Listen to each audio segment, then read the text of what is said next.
In step one, we're going to take the processor and the RAM and we're going to add it to the motherboard. So we unwrap the motherboard, put it on the table here. We unwrap the processor and it's going to come with its fan, and on the processor there'll be one corner marked. You can look at the socket and there will be one corner on the socket that's marked for it as well. So we just drop the chip right into that spot on the socket. It's going to literally fall right into the holes on that socket. If you have it oriented right, it's not going to take any pressure or anything. It's just going to fall right in. Then you can just cinch it into place with this little lever arm. Now with the heat sink, you just pop the plastic protector off the bottom of it, and it's going to have a little thermal patch on the bottom of it.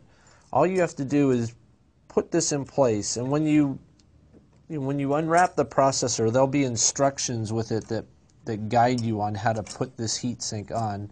In this case, I just have to get this little flange in place. Do the same thing on the other side, and then there's a cam that's going to lock it into position. So I can just twist that cam and lock it in place. Then that fan needs power. There's going to be a little socket somewhere near the CPU. And the last step is the RAM. Your motherboard will probably hold 2 or 4 of those modules. So we look on the board and find the module marked 1. We're going to stick the RAM module into that socket. And it's going to take a fair amount of pressure to seat that. And as you're pushing on it, the little locking arm off on the side here is going to rotate into position. So you do that on both sides.